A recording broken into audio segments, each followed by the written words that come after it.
Halo malam semuanya. Mungkin udah boleh mulai sih, udah 1000. Jadi pertama saya mau menyampaikan semoga dimanapun kalian berada, baik itu yang di ibu kota Jakarta, di luar Jakarta, di kota ataupun di luar kota, semoga kalian ataupun di luar negeri, semoga kalian tetap sehat, aman, dan bahagia selalu. Di luar dari huru hara yang terjadi di dalam negeri kita ini, saya ingin mengajak kalian semuanya tetap waras, oke? Saya matiin komen dulu, takut saya terdistraksi. Agak mengganggu komennya, oke? Nah, malam ini saya sendiri. Saya baru pulang dari Jakarta. Honestly, kemarin saya berada di daerah Kuningan. Saya ngelihat pagi-pagi, saya ngelihat ada orang jogging. Saya sempat turun ke bawah untuk beli beberapa makanan. Di bawah saya ketemu bapak-bapak lagi jogging bawa anaknya umur 7-8 tahun. Sempat ngobrol kita, Pak, Bapak nggak takut nih Pak demo? Tahu nggak dia jawab apa? Ini jawabannya benar-benar bikin saya open mindset gitu loh. Ini benar-benar jawaban yang nggak saya nyangka bisa keluar dari seorang bapak yang bawa anaknya jogging berusia 8 tahun, 7-8 tahun lah, nggak sampai 10, di Senayan. Dia bilang gini, saya capek Pak hidup dalam ketakutan. Dari kecil saya disuruh selalu diajarin untuk waspada sama orang tua saya. Saya nggak mau ini diwariskan ke anak saya. Nanti kalau anak saya itu kuliah di luar negeri, dapat kesempatan kerja di perusahaan multinasional, sesukses apapun dia masih akan hidup dalam ketakutan. Dia tidak akan pernah merasakan bebas sepenuhnya kalau saya mengajarkan dia selalu takut. Maka dari itu Mas, saya memutuskan untuk ngajak dia jogging pagi ini. Dan hari ini terbukti bahwa saya bisa nunjukkan sama anak saya bahwa kita itu baik-baik aja. Wow, saya langsung terbelalak. Karena 2-3 hari ini saya memutuskan untuk detox dari media sosial. Bukannya saya nggak peduli ya, I do care. Saya lihat sebagian, cuman saya nggak buka grup WhatsApp saya nggak buka grup keluarga saya, itu yang paling parah. Saya juga nggak buka grup tetangga-tetangga saya nggak buka grup teman-teman saya. Karena bagi saya, kalau seandainya saya ngikutin berita-berita yang ada, apalagi buka DM dari kalian, saya akan menciptakan ketakutan yang terus berputar, terus menggulung, menciptakan multiplier effect, dan itu suatu saat akan meledak di kepala saya dan menciptakanlah anxiety. Sehingga saya memutuskan untuk stop itu. Itu alasan kenapa postingan terakhir saya mengucapkan simpati terhadap Kang Ojol. Habis itu saya detox selama 2-3 hari. Oke? Itu yang pertama. Yang kedua, DM kalian yang masuk ke saya yang ngeluh soal market seperti ini. Udah sempat profit 15%, 30%, lalu balik jadi 0. Atau ada yang profit tipis lalu balik jadi rugi. Nyumpah serapah, ada yang nyumpah serapah polisi, ada yang sumpah serapah orang DPR, ada yang sumpah serapah presiden kita, ada yang sumpah serapah Sri Mulyani, ada sumpah serapah market, apapun itu. Wow, kalian no empati sama sekali. Kalian punya uang tapi kalian tidak punya empati. Itu saya langsung abaikan gitu. Bagi saya itu tuh sampah. Bukan kalian ya sampah, tapi emosi-emosi yang kalian sampaikan ke saya itu adalah sampah, dan saya nggak mau jadi tong sampah. Syukur-syukur saya nggak ikutan jadi sampah. Kalau saya buka WhatsApp grup, saya buka grup-grup gibah, ikut ngomongin Ahmad Syaroni, ikut ngomongin Uya Kuya, ikut ngomongin Eko Patrio dan pejabat-pejabat DPR RI yang lainnya, saya bakal ikut jadi sampah. Dan saya memutuskan untuk keluar dari zona itu. Saya memutuskan untuk lebih strict sama apa yang bisa saya lakukan. Dan puji Tuhan, krisis kali ini saya very stable emotionally, mentally, ya termasuk financially. Dan itu yang membuat saya ingin live hari ini. Oke, pertama Yang kedua, itu tadi yang kedua. Yang ketiga mau saya sampaikan adalah saya memang punya gerakan untuk memberi kepada minimal 1 ojol setiap hari. Oke, kalian sekedar beli ketoprak gado-gado harga 15.000, 20.000, that's fine. Itu yang bisa saya lakukan dari sisi finansial. Saya nggak bisa turun ke jalan, saya nggak bisa memberikan orasi, dan saya pun nggak tahu kalau saya turun ke jalan apakah itu hal yang baik atau enggak, oke? Karena semua ini kan berada di dalam gray area ya, zona abu-abu ya, dan inilah part yang bisa saya ambil, yaitu memberi terhadap yang paling gampang dari online sekarang. Kalian bisa memberi terutama dari ojol, apalagi ojol yang ada di Jakarta atau di pusat-pusat kota ya, pusat-pusat kritis. Itu yang kedua. Dan saya tidak akan men-share lagi apa yang saya lakukan, donasi saya dan sebagainya, karena bagi saya itu adalah kalau dalam Islam itu namanya saya lupa deh, saya dijelasin sama teman saya yang muslim. Pokoknya kalau kita memberi kemudian kita ngepost, ya itu agak terlalu sering, apalagi ya itu kurang baik gitu loh. Apa namanya di dalam istilah muslim ya, dan di dalam Katolik itu juga ada, kalau tangan kanan memberi, tangan kiri apa sih ada deh pokoknya dalam Alkitab. Oke. Nah itu yang ketiga. Pertama, ini yang saya mau sampaikan, bagaimana saya melihat market saat ini. Oke. First of all, ini volume agak error nih. Pertama, foreign flow yang terjadi di bulan Agustus itu tidak bisa kalian anggap sebagai real flow. Kenapa? Karena di bulan Agustus kita kemasukan cuan dan DSSA di big caps. Kemudian ada beberapa small caps yang kita masuk. Oke? Dan itu ngebuat inflow yang ada di Indonesia itu ada di kisaran belasan triliun. Belasan triliun is a big thing. Sehingga di bulan Agustus itu membuat foreign flow begitu luar biasa. Dan kalian lihat sebenarnya dari foreign flow yang gemuk itu ya, sebenarnya IHSG nggak terlalu naiknya nggak terlalu kenceng kalau kita lihat dari foreign flow yang udah ada. Oke. Kemudian yang kedua, kita lihat seasonal daripada IHSG. Seasonality ini tadi saya bicara di IHSG Tiger Clock, itu besok mungkin tayang lagi. Kalian perhatikan selama 10 tahun ke belakang di bulan Juni dan Juli ya, di dua garis yang ini, itu termasuk salah satu bulan yang paling emas di IHSG, yaitu Juni dan Juli. Dan di Juli kemarin ya memang udah mencetak 10 tahun berturut-turut alias 100% kenaikan positif. Salah satu kenaikan positif yang paling tinggi selama 10 tahun itu adalah kemarin, tahun ini, di bulan Juli. Kenapa itu terjadi? Karena rally dari saham Konglok, karena salah satunya dari Pak PP, karena ternyata cuan PTRO dan Brand itu eligible untuk masuk ke MSCI dan FTSE tentunya. Di Agustus kenaikan IHSG itu 4,6%, itu kedua tertinggi setelah tahun lalu, dan biasanya ketiga tertinggi setelah tahun 2022. Dan biasanya IHSG yang rebound kenceng di Agustus disusul oleh koreksi yang cukup besar di September. Potensial koreksi IHSG di September selama 10 tahun by historical itu adalah 80% koreksi. So by any chance, tanpa kasus demo yang ada pun sebenarnya September itu memang proyeksinya koreksi. Saya rasa hampir semua analis, hampir semua financial educator, hampir semua lah analis itu. IHSG 8.000 tuh mahal. IHSG 8.000 tuh berapa sih? IHSG di 8.000 itu PI-nya PI di berapa ya? 26 kalau nggak salah. Sementara PBV dari IHSG di 8.000 itu 2,6. PI band rata-rata itu 2,1. Jadi very pricey untuk memang kondisi IHSG. Nah, kemudian kita lihat by historical, setiap IHSG terjadi double tops. Ini double tops, koreksinya dalam. Oke. Setiap IHSG terjadi double tops di pucuk ya.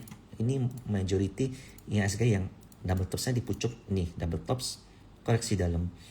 Di sini ada double tops, koreksi dalam. Mana lagi nih contoh-contoh double tops IHSG?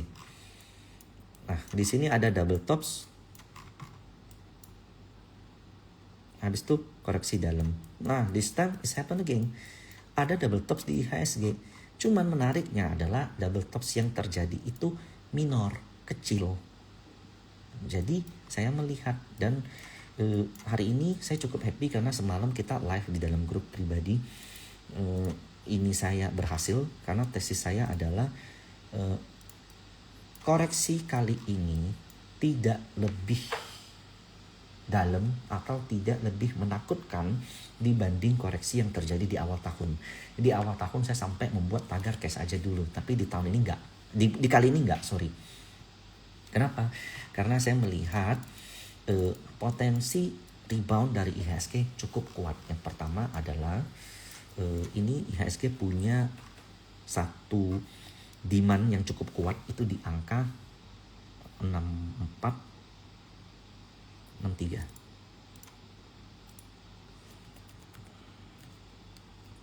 Sorry. 6463, sebenarnya 65 sampai 6463. Oke. Di momen ini, di titik ini sebenarnya harusnya IHSG-nya rebound. Cuman tadi itu sempat minus 3% lalu rebound. Sebenarnya sedikit lagi itu nyentuh titik krusial. Jadi besok IHSG kemana?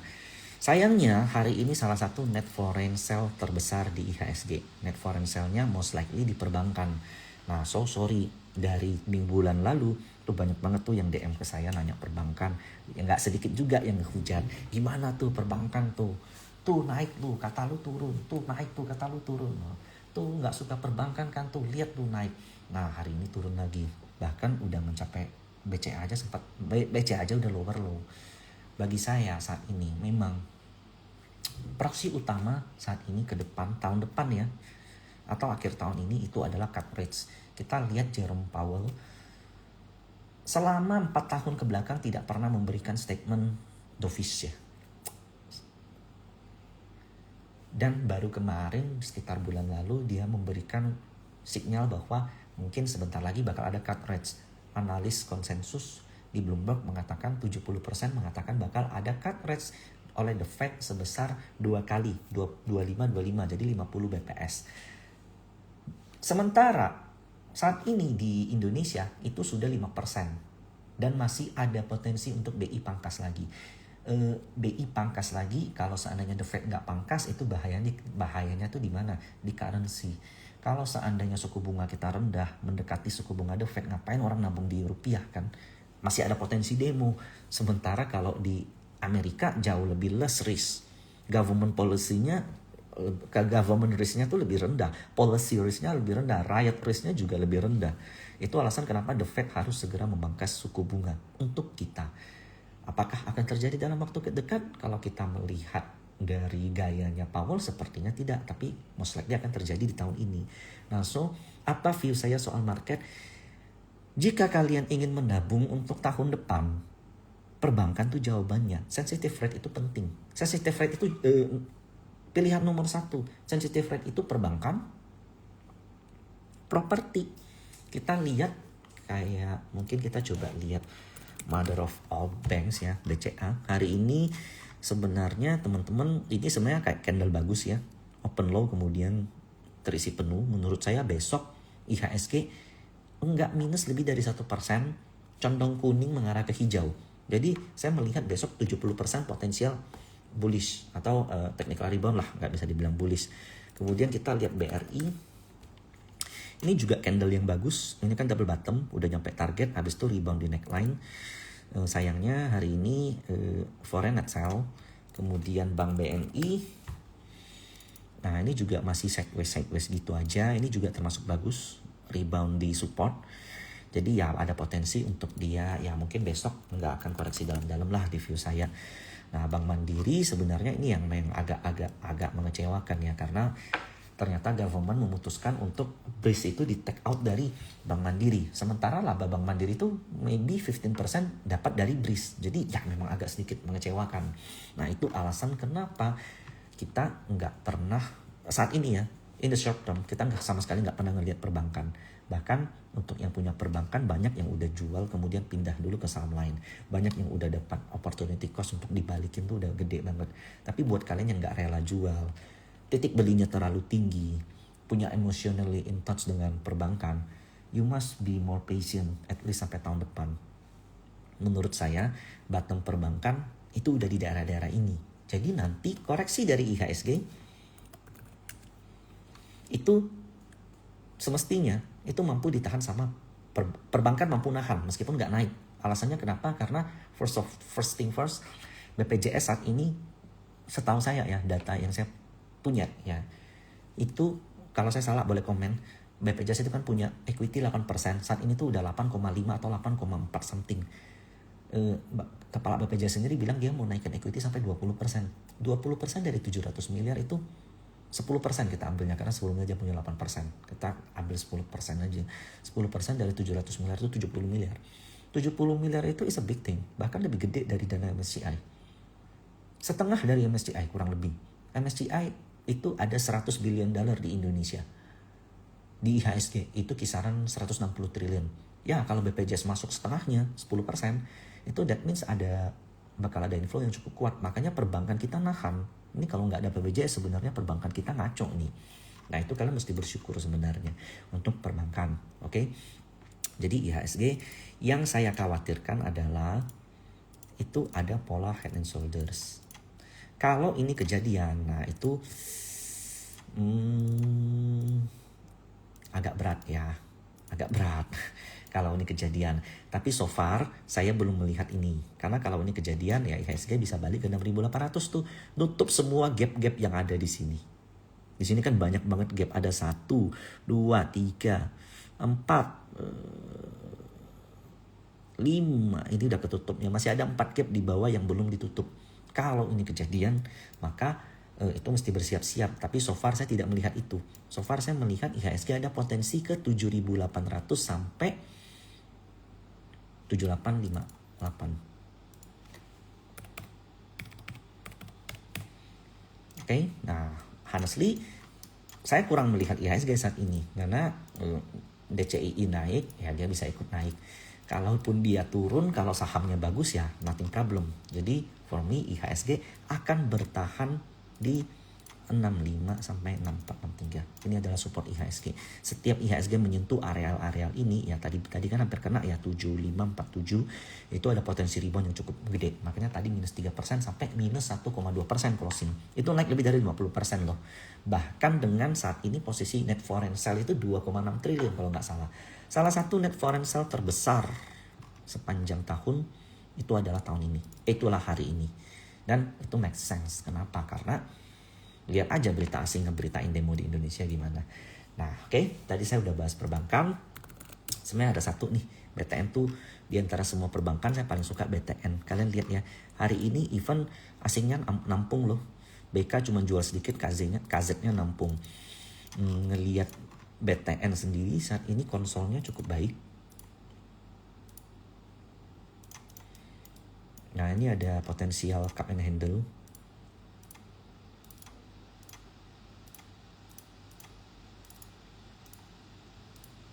Kalau kalian lihat foreign, itu ngakumnya juga lumayan. Aduh, sorry. Nah, volumenya saya naikin dulu ke atas. Naik lagi ke atas, oke. Nah,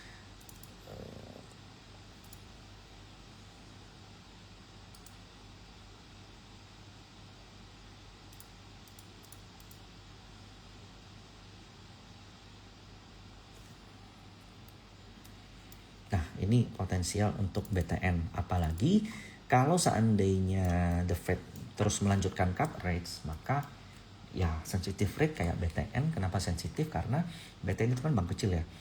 Kalau suku bunga itu tinggi, yang untung tuh perbankan besar. Kenapa? Karena dengan suku bunga yang tinggi, BCA, Bank Mandiri, BNI itu bisa naikin kredit kalian bunganya lebih mahal, KPR lebih mahal, pinjaman lebih mahal. Tapi dia ngasih bunga ke kalian lebih rendah kan. Sebenarnya tuh semakin tinggi suku bunga ya perbankan yang dengan kasa tinggi Dengan tabungan kasa tuh, current account, saving account, contohnya RDNBC itu ada berapa triliun itu kan tanpa bunga, itu untung. Jadi kalau cut rates, yang dapat beneficiary pertama tuh sebenarnya bank-bank kecil, bank-bank digital, teknologi, kemudian properti. Nah salah satu properti kan lihat BSDE tuh, ini ada apa? Ada double bottom yang cukup ascending triangle lah. Nah saat ini cuma sekedar retrace, dan retrace-nya itu dengan volume yang cukup rendah, foreign juga cukup akumulasi. BSDE menurut saya ini is a chance gitu. Jadi properti, tapi honestly di dalam jangka waktu pendek ini saya tidak melihat itu karena volatilitas kan kenceng ya. Jadi buat kalian saat ini yang still, kan banyak dari follower baru yang nge-follow saya, kebanyakan masih baru di saham. Jangan deh ikutan saham-saham gorengan, jangan deh ikutan saham-saham yang volatil kayak saham Konglo, saham PP, kemudian DCII, kemudian yang hari ini naik kenceng kan banyak banget, Selis naik, kemudian banyak banget lah saham-saham gorengan yang naik ya, nggak usah diikutin dulu. Kalian mungkin belum saatnya. Lebih baik kalian fokus sama apa yang memang bisa jadi pegangan. Saat ini yang bisa jadi pegangan saya yakin nih. Pertama kita fix dulu suku bunga tuh bakal akan dipangkas. Harusnya ketika suku bunga dipangkas, currency akan membaik. Loan itu juga bakal meningkat. Cuman saat ini kan memang masih agak turbulence dulu. Jadi untuk tahun ini perbankan yang ada potensial bagi dividen ya let's say 5% sampai 10%, kalian beli cicil dapatkan average terbaik tahun depan panen. Oke. Jadi ini salah satu alasan saya mau live. Janganlah panik-panik nggak jelas. Pertanyaan saya gini deh, Pak Salim, salah satu pengusaha nomor 1 di Indonesia. Dia banyak usaha di Indonesia, Indofood, Bank Ina, dia juga punya Pani, dia juga punya Java nanti. Banyak banget usaha Pak Salim di Indonesia. Dengan demo ini, kalian yang panik ke saya ya, kok gimana nih ke nasib Indonesia nih? Oh, saya bakal bilang kayak gini. Oh, Pak Salim juga panik, Indofood mau dijual, Bank Ina juga mau dijual, PIK mau dijual, dia mau pindah ke Singapura, nggak mau lagi di Indonesia. Make sense gak? Enggak kan? Nah itu alasan kenapa saham-saham Konglo kayak PTRO hari ini, saham Pak PP, Brand, kemudian BRMS hari ini salah satu yang kuat, Antam justru malahan naik. Kalau kalian bisa jeli ngelihat itu, kalian bisa sabar, justru kalian akan lihat peluang itu. Apa sih hubungan Antam dengan penjualan emas?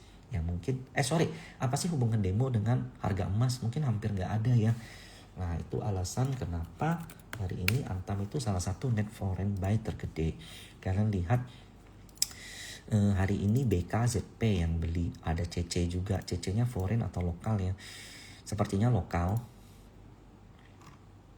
Kalian lihat Antam ini, kalian lihat net foreign buy ini dari April sampai saat ini itu foreign udah masuk 2 triliun, hampir 3 triliun. Nah, saya mau kasih tahu dulu nih. Kemarin DSSA itu dapat inflow 10 triliun kurang lebih, tapi dipotong sama MSCI sisa setengah karena ada saham treasury yang bagi MSCI itu tidak masuk dalam hitungan free float. Oke. Cuan itu dapat 2,8 triliun kurang lebih. Kalau kita bicara polanya, DSSA sebelum masuk MSCI, foreign udah masuk 2-3 triliun. Kemudian disikat sisanya 2 triliun di ending, di hari X day. Kemudian cuan di hari X date itu foreign masuk sekitar 1,5 triliun. Padahal inflow-nya 2,8 triliun. Bahwa ternyata dari bulan Maret sampai Agustus itu sudah mulai ada front runner yang cicil. Sudah mulai ada foreign yang cicil. Meskipun Antam nggak masuk di Agustus, apakah ini artinya Antam nanti bakal masuk di November? Antam bisa masuk ke MSCI itu di angka 3.400 ke atas. Saya sendiri melihat Antam akumulasinya clear lah, ini ada potensial triple bottom. Kalau enggak daripada report gambar triple bottom, saya gambar box aja ya. Jadi ini kita anggap ini box. Nah, Darvas kalau seandainya Antam ngelewatin 3.300, targetnya itu 3.800. 3.800 sepertinya all time high seharusnya ya. Oh enggak, sorry, all time high di 4.400. Jadi ya Antam bisa break high lah, break high dari zaman COVID. Nah kalau kita lihat dari, sebenarnya nggak fair kalau kita tarik dari April. Foreign itu posisi average mereka tuh nggak murah-murah amat sebenarnya. Teman-teman perhatiin di sini ya. Foreign diantam dengan akumulasi total 3 triliun, itu modalnya 2.760, 2.790, 2.820, 2.820, 2.840. Kemudian ini mestinya ada lokal-lokal yang ikut. Rata-rata 2.800 lah modal daripada foreign. Oke? Modal loh. Makanya teman-teman perhatiin, begitu kemarin market koreksi, Antam juga bertahan di 2.800. Jadi sometimes Broksum technical dan flow itu align. Ini koreksi dari Antam itu 2.800 tuh. Kenapa? Karena setiap di bawah 2.800 foreignnya akum lagi. Dengan nilai akumulasi 3 triliun, kira-kira retail lokal fund manager nyerap nggak? Tidak bisa. Ini mau nggak mau jalan satu-satunya untuk mereka bisa nyerap itu adalah indeks MSCI dan FTSE. Antam udah di FTSE belum ya? Kayaknya belum. MSCI dan FTSE belum. Kalau saya perkirakan kalau Antam masuk ke MSCI itu mestinya dia dapat 5-6 triliun. Di FTSE dia dapat 3-4 triliun. This quite a big thing. Apalagi laporan keuangan Antam moncer. Oke? Dan bayangkan nilai potensial gain yang BPJS punya kalau seandainya mereka Antam masuk ke MSCI. Jadi multiplier efeknya itu cukup tinggi. Nah itu alasan kenapa Antam still a good stocks. Apakah demo menghalangi Antam masuk ke MSCI? I think nggak mungkin karena MSCI tidak melihat fundamental. MSCI itu quant. Nextnya saham emas Kak, seperti BRMS. Dia bisa masuk ke MSCI kalau berada di angka all time high-nya ini. Ini all time high bukan sih? Oh bukan, sorry. Dia bisa masuk MSCI di angka up to 500. Sayangnya memang akumulasi dari BRMS tuh tidak sebagus 6. Kalau kita lihat dari Mei.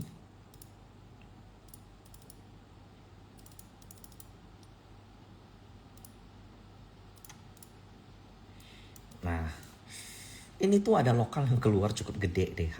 Sinarmas ya, Sinarmas Sekuritas ya. Saya nggak bilang ini Sinarmas, saya cuma bilang ini broker Sinarmas, kan clear datanya.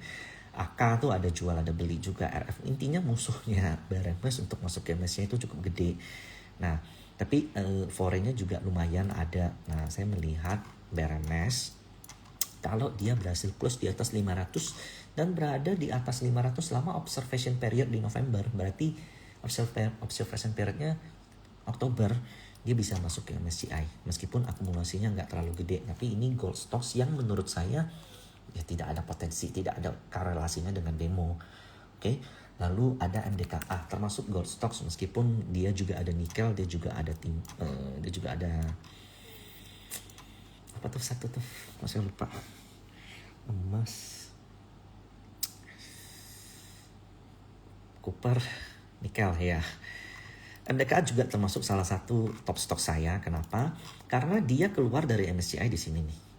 Karena dia berada di bawah 2000. Untuk dia bisa masuk kembali ke MSCI, dia perlu angka 3000 ke atas. Saat ini, kalian perhatikan harusnya MDKA termasuk blue chip ya. Koreksi seperti ini seharusnya dia dapat hit yang cukup gede, tapi ternyata enggak. Dan kemudian MDKA itu kan mau IPO salah satu company gedenya, yaitu PANI namanya. Kalian lihat akumulasi yang dilakukan oleh MDKA, ini MSCI keluar, jadi abaikan saja, YUBK, RX abaikan. Tapi ada yang serap nih, ternyata buangan dari MSCI, itu ada yang nampung MDKA. Saya nggak tahu ya, saat ini MDKA market cap berapa? Market cap MDKA 61 triliun. IPO dari PANI sendiri kemungkinan 30 triliun, setengah dari market cap-nya. Jadi logically ya MDKA ditambah setengah lah dari sekarang. ya 4.000 atau 3.000-an lah, nggak usah jauh-jauh. Di atas 3.000 something dia bisa masuk ke MSCI. Nanti pastinya saya coba hitung dulu, calculate dulu. Nah, jadi saya melihat MDKA potensinya di berapa? Mungkin kisaran 19 atau 2000. Makanya perhatikan ya, MDKA tuh dijaga banget di bawah 2000. Tapi saat ini by technical only, MDKA itu worth-nya tuh di 2200, jadi 23 sampai 2200. Oke. Ini menurut saya, apakah dengan demo ini menghalangi IPO dari MDKA? Jawabannya tidak sama sekali kan, kalau kalian bisa berpikir jernih. Jadi please, untuk kalian yang mau keluar dari pola-pola lama, kalau kalian mau mengubah mindset kalian, ya jangan ikut-ikutan lah sama fear-fear yang disebarkan setiap hari. Kalian juga jangan lempar sampah ke saya. Kok ini gimana nih market begini? Kok ini gimana nih kondisi Indonesia begini? Kok menurut kok Indonesia ada harapan gak? Saya rasa dari contoh ya, Patriot Bonds 2%, itu orang gila yang mau beli Patriot Bonds. Kenapa? China itu suku yang bisa mengalahkan Patriot Bonds itu mungkin cuma Singapura, Malaysia sama China, karena sama Jepang. Sorry, bukan Malaysia. Singapura, Jepang sama China, karena suku bunga mereka rendah. Kalau China, Singapura, dan Jepang itu mengeluarkan bonds, asing masih mau beli. Kenapa? Karena kondisi mereka, ekonomi mereka good, mereka punya strong currency. Jadi kalau beli bonds mereka bisa dijadikan kolateral, kemudian masih untung currency meskipun bunganya rendah. Ini Indonesia udahlah rupiah melemah, masih ada judol, masih ada demo, kenapa mau beli? Ya ternyata memang yang beli ternyata kemarin di berita itu Pak Pepe, grup Jarum, kemudian Pak Franky Sinarmas yang ngebeli. Mereka aja nggak protes kok. Dan dari Patriot Bonds ini mereka bisa jadiin kolateral untuk dapat bunga 7%. Jadi sebenarnya mereka masih rugi ya 5% let's say. Tapi bagi saya ini adalah kolaborasi antara pemerintah dengan konglo-konglo. Ini bukan gamenya kita. Kita tidak layak berkomentar. Tapi kalau kalian jeli melihat hal ini, setelah Patriot Bonds dikeluarkan, wah ternyata Pak Prabowo sendiri bilang perpres soal sampah itu harus dikeluarkan segera, ya kan?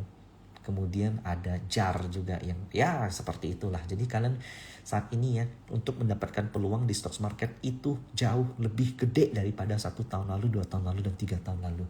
Kenapa? Karena ada volatilitas yang sometimes mengarah ke jelek. Sebagian contoh seperti perbankan, saat ini memang masih terkapar dulu karena asingnya keluar. Tapi ada beberapa saham yang justru mendapat keuntungan, mulai dari indeks MSCI dan FTSE, terlihat dari DSSA dan cuan yang bisa masuk. Kemudian kolaborasi antara pemerintah dan pengusaha-pengusaha ini. Contoh ini Toba. Ini bukan saya yang ngomong, tapi Bloomberg Techno yang bilang bahwa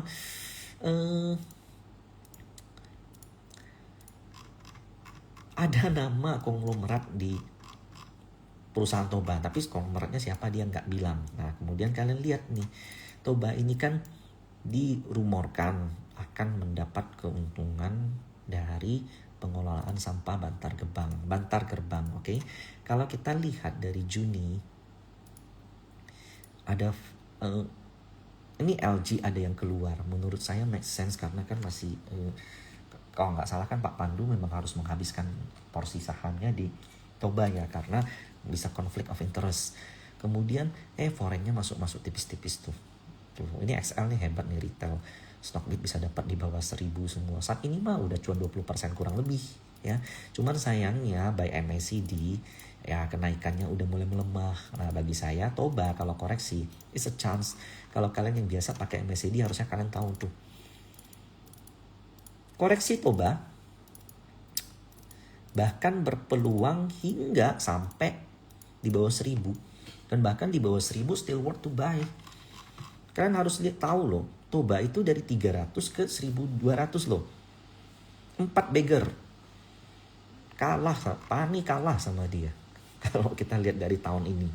4 bagger, wajar dong kalau dia koreksi sampai di bawah 1000. Dan itu adalah kesempatan emas. Kalian lihat ya, kemarin ada net foreign buy yang begitu besar. di 26 Agustus.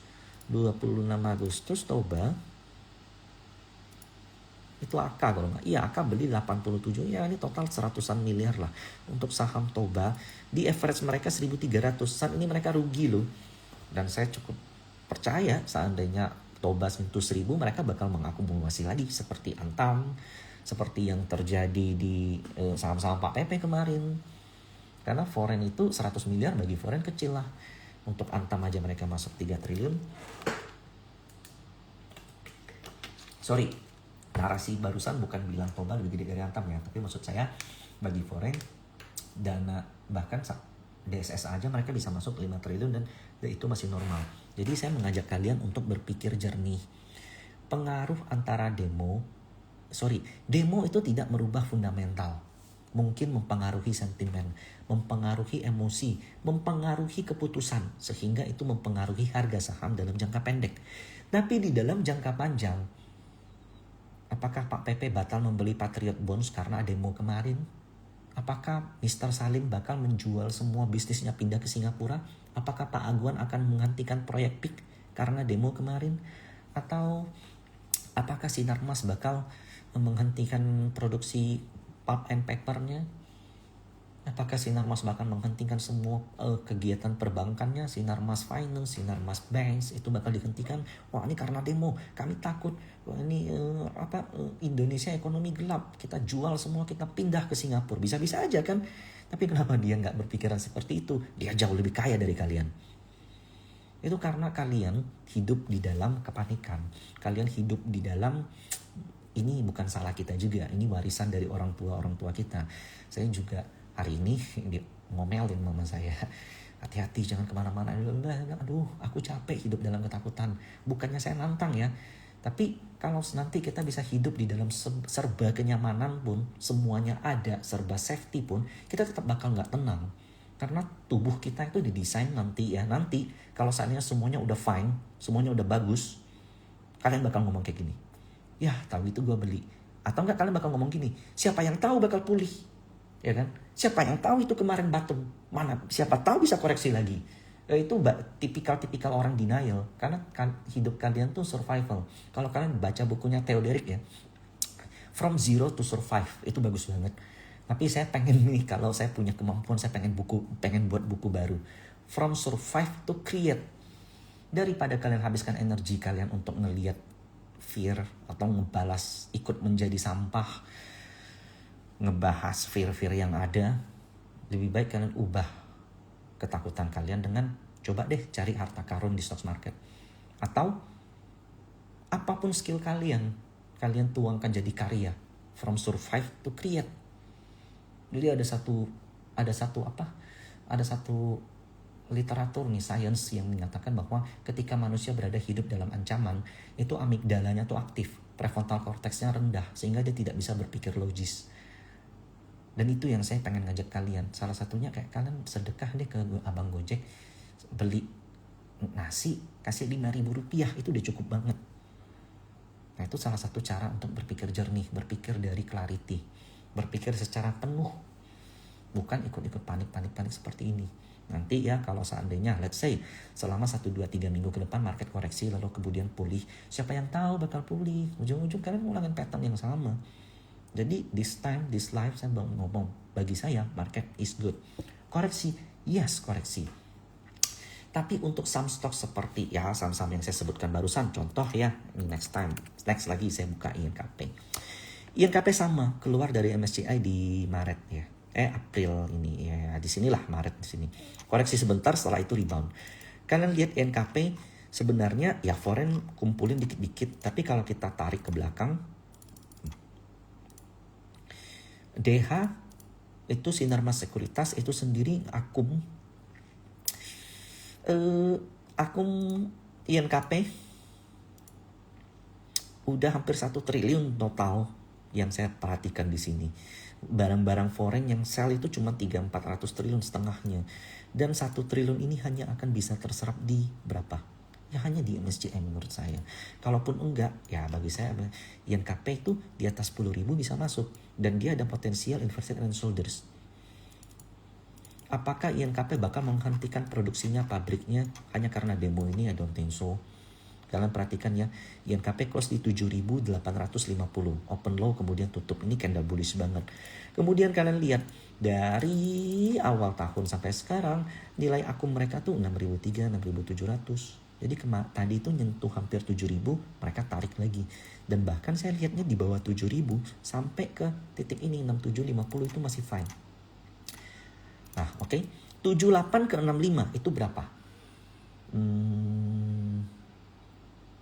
1.300 poin. 1.300 poin itu kurang lebih berarti 20%. Saya bisa katakan seperti ini ya. Teman-teman catat ini ya.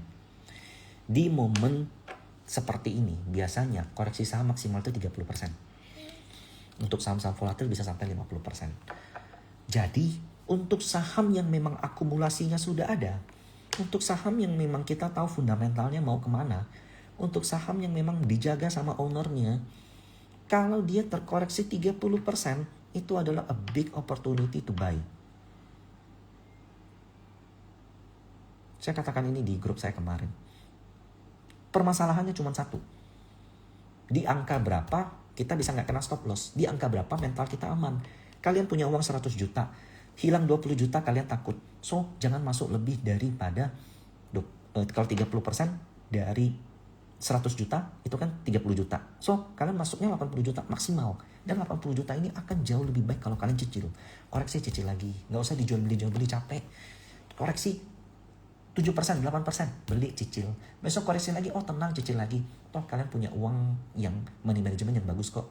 Banyak kalian bilang, kalian mah enak, kaya. Salah, saya kasih kamu 100 miliar hari ini beli BCA sekali, habis juga kok.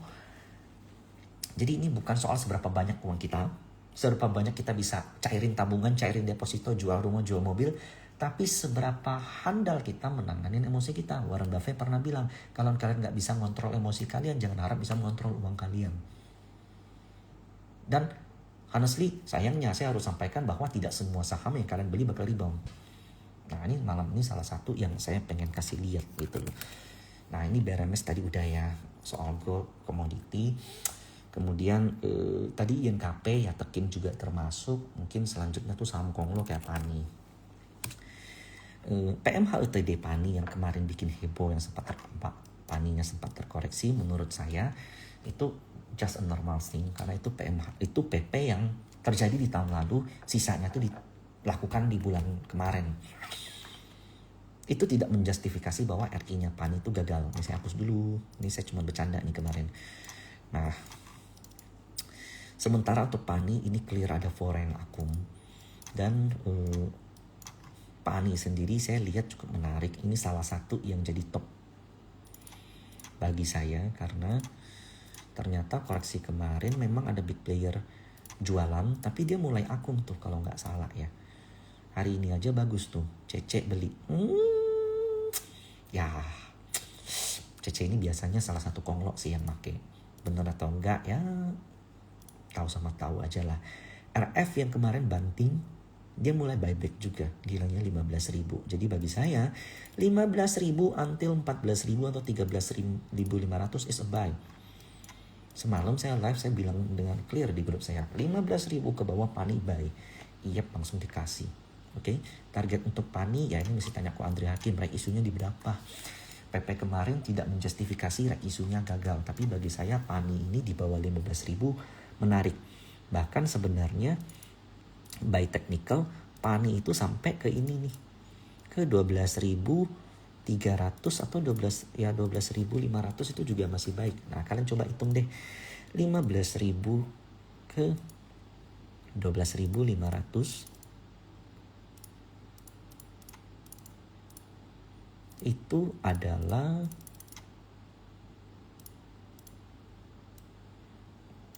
16%. Oke. Seandainya PANI besok ARB, seandainya doang nih, karena ada demo lagi, atau karena ada huru hara lagi, atau karena one big thing atau hal lain, kalian pasti bakal takutnya bukan main kan. Padahal bagi teknikalis, kalau kalian punya prefrontal cortex yang cukup main, amigdalanya kalian bisa rem, kalian gak ngikutin emosi-emosi yang ada di grup WhatsApp itu, kalian bakal beli. Padahal ini sebuah retracement berharga. Ya, saya bisa katakan ini, demo itu mempercepat retracement. Demo itu mempercepat koreksi-koreksi saham terjadi. Dan saya sebenarnya agak-agak kaget karena koreksi yang terjadi di market terutama hari ini itu tidak dalam. Bagi saya tidak dalam, cukup kuat. Respon market cukup bagus. Dan I hopefully ini really ya semoga kita tidak ada demo-demo lanjutan lagi. Dan kalaupun ada, kalian bisa lebih mature by emotionally. Ubah energi dari hukum fisika itu tidak bisa diciptakan, hanya bisa berubah bentuk. Ketika kalian menangkap emosi energi yang ada di luar, kalian bawa itu ke dalam takutan, itu akan meledak di dalam kalian, di dalam diri kalian. Tapi kalau kalian ubah, kabar baiknya ini, energi itu bisa berubah bentuk. Kalau kalian ubah itu jadi kebaikan. Pak Bang Gojek, ini saya beli makanan 2. Tolong dibagikannya ke teman Bapak atau ke keluarga Bapak. Hari ini, tadi di grup saya bahkan ada yang chat kayak begini. Makasih Pak ya, saya mau izin kasih istri saya yang lagi hamil boleh? Wah itu gila, saya hampir nangis dengarnya.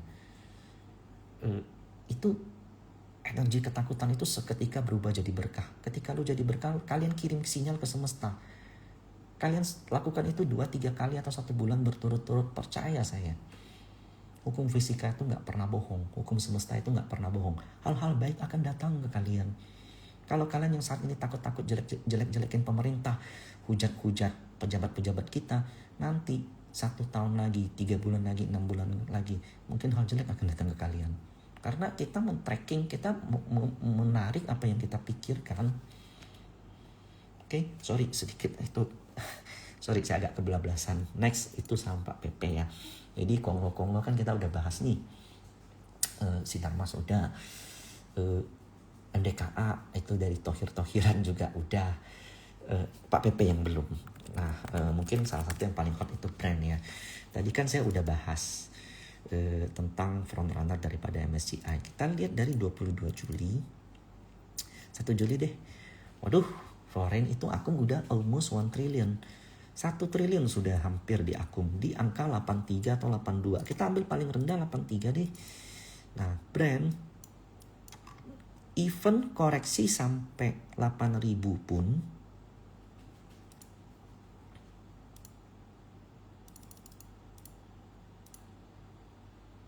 $7.003. Even di bawah 8.000 pun sampai 73, 76 itu masih murah. Dan kita lihat ini MACD ada bearish. Sorry ini nggak bearish sih. Enggak sih ya. Hampir lah. Kalau ada divergence di bawah 9.000 sampai 8. Menurut saya nih.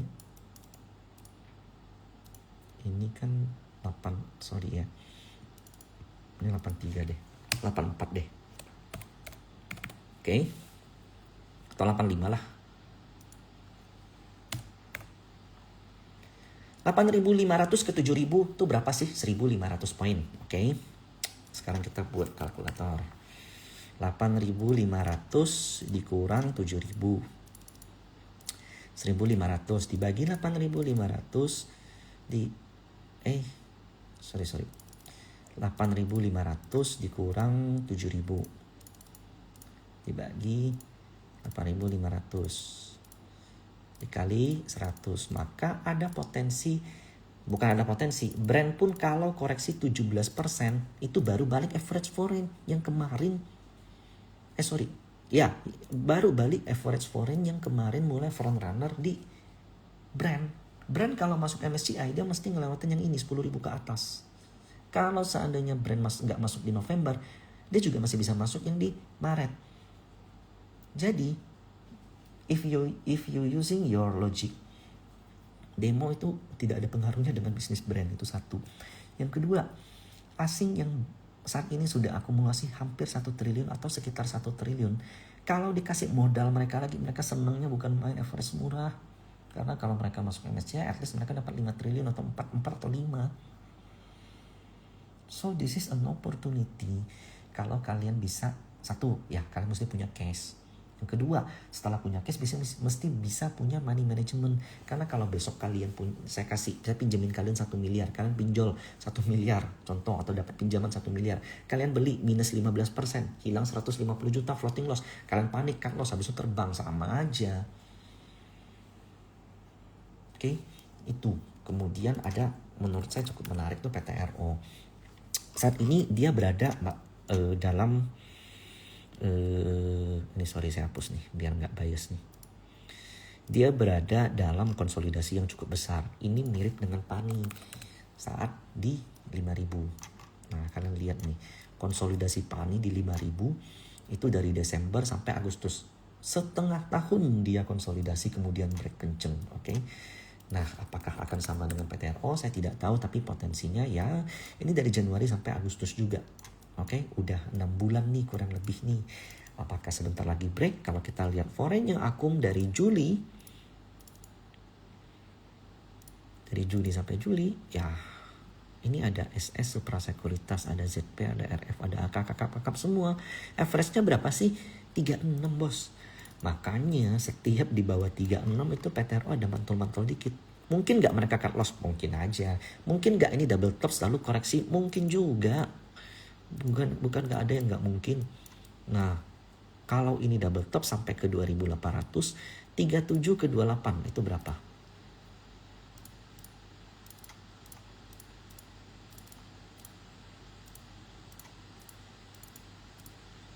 Sorry.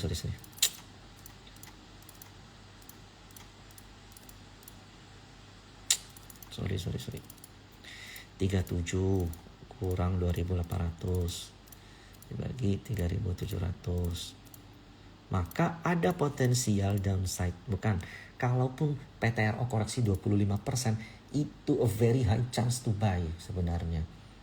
Jadi kalau besok PTRO minus 10%, saya justru masih malah makan cicil. Permasalahannya adalah begini, kalian lihat minus 3% langsung, ini ya ada dua sisi kan. Pertama, berani banget, jadi minus 3%, minus 5% langsung all in, bahkan pakai margin. Di bawah turun lagi panik cut loss. Atau ketakutannya berlebihan, minus 5% baru beli sedikit udah jual. Padahal maaf nih, PTRO minus 25%, oke, terlihat menakutkan ya, minus 25%. Kalian punya 100 juta, kalau kalian cuma masuknya 3 juta, minus 25% itu kan 7.500.000. Gak sampai 10% dari porto kalian. Kalau kalian punya 100 juta, kalian masuk 30 juta, minus 25%. Nah, makanya saya selalu seperti ini. Di market seperti ini, ya, kalau kalian gatel beli kemudian over, withdraw lah duit kalian, minimal setengah simpan dulu di rekening. Oke? Pakai uang, kalau kalian punya 100 juta, withdraw 50 juta. 50 jutanya pakai untuk beli tapi cicil. Gunakan semaksimal mungkin. Kalau ternyata kebablasan koreksinya, baru top up lagi 50 jutanya. Jadi ini enggak minta duit dari tempat luar. Ini sekedar money management. Kalau kalian baca buku Atomic Habits, sometimes kita manusia itu susah ngontrol diri, susah ngontrol emosi, susah ngontrol pikiran. Kita harus menciptakan kondisi yang ngebuat kita terpaksa, dan itu bisa menciptakan kita disiplin. Nah, salah satunya itu dengan seperti ini. Kalau kadang saya pisah account, kadang saya withdraw, kadang kalau saya takut saya matikan aplikasi. Atau saya nelpon broker. Kalau saya belanja limitnya udah berlebihan, bukan limit, rasionya udah berlebihan, tolong ngabarin saya. Karena kadang sometimes kita harus ciptakan kondisi itu. Jadi demo kali ini itu bukan pertarungan antara Indonesia dengan asing, bukan pertarungan antara market dengan kondisi ekonomi, tapi ini pertarungan antara kalian dengan diri kalian sendiri. Pertarungan kalian gak terlalu FOMO, stay in the middle, tidak terlalu takut, lalu bijaklah menggunakan uang kalian. Banyak tuh yang saya sedih tuh gini, contoh hari ini kan, satu lagi saya lupa, CPO. Demo itu gak akan ada pengaruh ke CPO. Oke. Contoh ya, kita coba lihat deh. Saya tuh saat ini tuh, kita tuh punya TAPG, punya BWPT, punya SIMP, LSIP. Nah, GOSCO menurut saya, ini harus lihat weekly udah. Ini ada double top, ada double bottom.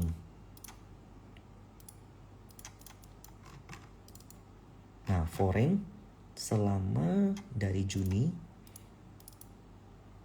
sampai sekarang akum ya adalah foreign akum, tapi lebih banyak retailnya sih, tapi it's no problem. Karena potensial double bottom untuk Gosco ini cukup gede. Kalau Gosco mampu bertahan di atas neckline ini 165, maka potensi ke depan untuk Gosco adalah ini. Kalian lihat contoh lain TAPG. Wah, ini necknya udah kayak nggak masuk akal. Tuh udah gila-gila banget. Kemudian kalian lihat LSIP. Ini juga LSIP sih kita enggak, sorry, DSNG. Tuh, ini udah gila-gilaan. Masih ada satu lagi nih yang belum jalan menurut saya. SIMP, Salim Infomas. Tuh, lihat something nggak ini? Ini ada ascending triangle weekly.